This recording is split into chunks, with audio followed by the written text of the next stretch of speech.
કે એક સરદાર પટેલનો દીકરો આખા અખંડ ભારતનો શિલ્પી બની શકતો હોય, 562 રજવાડાને એક કરીને અખંડ ભારતને એક બનાવી શકતો તો આપણે તો આપણા ગામના છોકરાને બહાર જવું પડે કમાવા રૂકીને.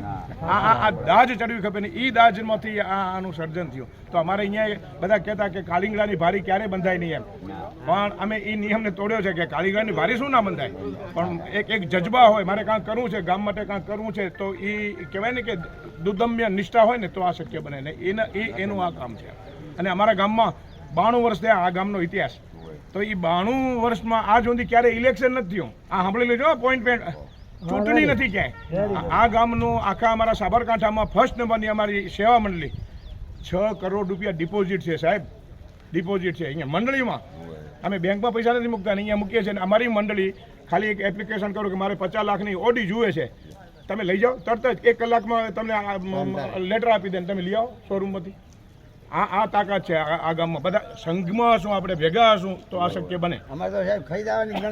અહીંયા આ ગામની પંચાયત અલગ છે, સરપંચ અમારો આપણે ઉમર છે ને, સરપંચ તમને પાણી પાસે. અહીંયા સરપંચની સીટની કોઈ માયનો નથી. અહીંયા બીજેપી કોંગ્રેસ થતું નથી. હું ધીરનું પાડતા હોઉં, મારો કાકો મંત્રી હોય, કુટુંબનો કાકો, એ જ મારામાંથી મને કાપી નાખી ક્યાં લાવ. આપણને તો કેવા ઝઘડો થાય. આપણે એ બનાવ્યું, એને પોષ્યા, એને સેવ્યા, અહીંયા શક્ય બન્યું ને. અહીંયા મારા ગામનો સરપંચ છે, 12 મહિને 5000 રૂપિયા ગજવાના મૂકતો હશે. અને અહીંયા ઇલેક્શનની અહીંયા સિલેક્શનથી સીટ ભરાય અને 12 મહિનામાં 5000 રૂપિયા એ પોતાના ઘરના મૂકતો હશે.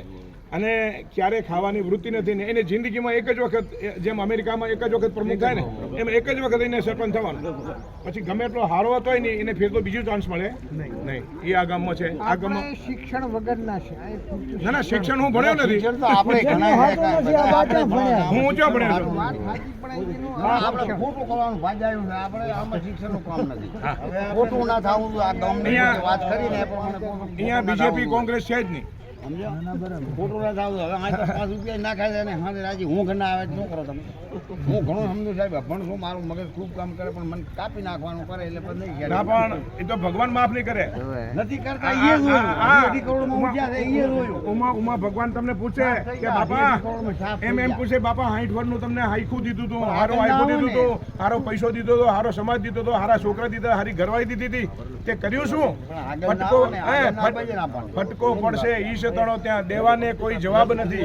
છે ઈશ સંચાલિત વિશ્વ, બધું કઈ ગોપાબાઈનું રાજ નથી.